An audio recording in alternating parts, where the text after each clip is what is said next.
Class 8 pass মাদারীপুরের জয়নাল এখন ঢাকার বড় চিকিৎসক। চেম্বারে বসেন ৩ হাসপাতালে। নিজের নাম বদলে বনে গেছেন ডাক্তার আরিফ হাসান।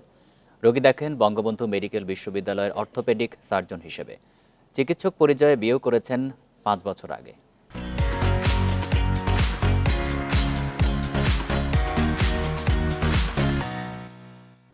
এ বিষয়ে আলোচনা করতে আমাদের সাথে যোগ দিচ্ছেন বাংলাদেশ স্পাইন অ্যান্ড অর্থোপেডিক হাসপাতালের চিফ কনসালটেন্ট অধ্যাপক শাহ আলম। অধ্যাপক শাহ আলম, আপনাকে স্বাগত জানাচ্ছি ইন্ডিপেন্ডেন্ট সংবাদে। ক্লাস 8 পাস একজন মানুষ যদি অর্থোপেডিক সার্জনের মতো কাজ করেন, সেক্ষেত্রে কি ধরনের ঝুঁকি দেখা দিতে পারে? এটা প্রথমে আমি বলবো খুব দুঃখজনক ঘটনা যে আসলে মানুষের স্বাস্থ্য নিয়ে ধরেন কোন রকম ঝুঁকি নেওয়ার কোনো সুযোগ নেই। আহ খাদ্য এবং স্বাস্থ্য খুব একটা জরুরি জিনিস। অর্থোপেডিক তো ধরেন আমাদের ডিগ্রি, এমএস, ডিপ্লোমা, এফসিএস অনেক কষ্ট করে এই ডিগ্রি গুলো অর্জন করতে হয় এবং এটা খুব একটা কঠিন একটা সাবজেক্ট। সেখানে একজন 8 পাস যিনি ডাক্তার পরিচয় দিয়ে এমনি হয়তো যদি মেডিসিন টেডিসিন দিল ঠিক আছে, কিন্তু অর্থোপেডিক্স এর মতো ঝুঁকিপূর্ণ যেখানে সবই প্রায় আমাদের সার্জারি করতে হয়, বিশেষ করে অ্যাক্সিডেন্ট জনিত অনেক ঘটনা যেগুলো ঘটে, তো এইটা তো কোনোভাবেই তার পক্ষে সম্ভব না।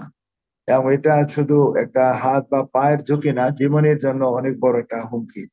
এবং এই ধরনের ঘটনা ঘটে যাচ্ছে, 5 বছর ধরে সে চিকিৎসা করে আসতেছে, এটা কোনোভাবেই গ্রহণযোগ্য বা কাম্য নয় আমাদের কাছে।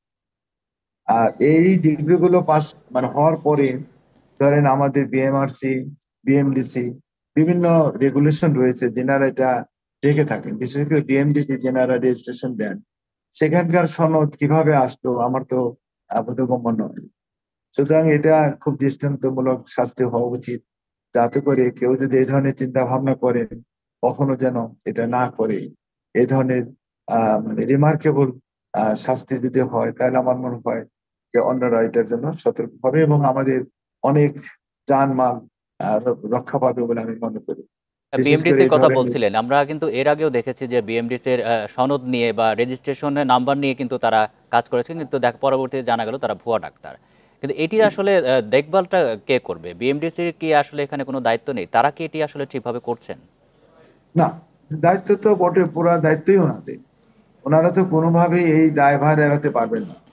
এখন ধরেন যেনারা দিয়েছেন আসলে কি এটা বিএমডিসি দিয়েছে নাকি এটা নকল ভাবে করে নিয়েছে সেটা দেখার বিষয় আছে। কারণ বিএমডিসি নিশ্চয়ই জেনে শুনে ভুয়া দিবে না।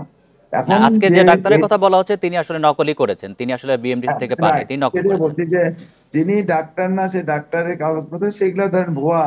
এখন তো ধরেন ডিজিটাল যুগ, স্ক্রিনিং করে টোরে সে সামহাও স্ক্যান করে এগুলো করে ফেলছে। এবং এটা ডেফিনেটলি আপনি যদি যান এবং এটা যদি চেক করেন বিএমডিসি তে, এটা ধরেন তার সঠিক তথ্য পাওয়া যাবে না, সো এটা ভুয়া, এটা প্রমাণিত হবে। এবং আমার মনে হয় তো এখন তো ধরেন অনেক ক্ষেত্রেই ডিজিটাল যুগে অনেক কিছু অনেক কন্ট্রোল, এবং যারাই প্র্যাকটিস করেন খুব সতর্কতার সাথেই আমরাও প্র্যাকটিস করে থাকি। সুতরাং আপনারা এটা যে সংবাদ দিয়েছেন অবশ্যই এটা অন্যান্য ডাক্তার বা অন্যান্য সংস্থা যারা আছেন তাদের জন্য খুব একটা গুরুত্বপূর্ণ তথ্য বহন করবে। এবং আমি মনে করি যে বিএমডিসি আরো বেশি ভবিষ্যতে তারা আরো সতর্কতার সাথেই তাদের সনদ গুলা ইস্যু করবেন বলে আমরা মনে করি। কিন্তু এবং এই যে আপনারা ভুয়া ডাক্তাররা যে বিভিন্ন হাসপাতালে কাজ করছেন, সেই হাসপাতালগুলোর তো দায় আছে, দায়িত্ব আছে। তারা সেগুলো আসলে ঠিকভাবে করছেন না বা তাদেরকে যাচাই করছেন না। এটা আপনি সঠিক বলছেন, এটাও যে হসপিটালে করবে।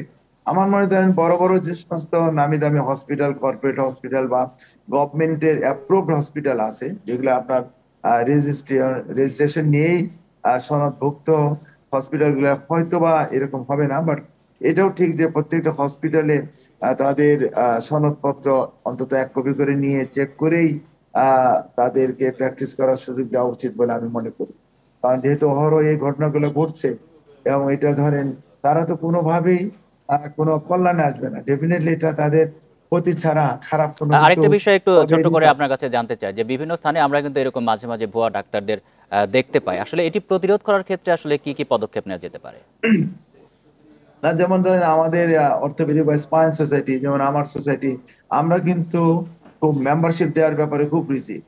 এবং তাদের প্রি রিকুইজিট এমবিবিএস তো বটেই, এবং এমবিবিএস এর পরে তাদের পোস্ট গ্রাজুয়েশন ডিগ্রি, এবং ডিগ্রিও থাকলেই নয়, ডিগ্রির পরে আবার তাদের পর্যাপ্ত ট্রেনিং আছে কিনা স্পাইন সার্জারিতে, তাহলে কিন্তু তাদেরকে আমরা মেম্বারের জন্য সনদপত্র দিয়ে থাকি।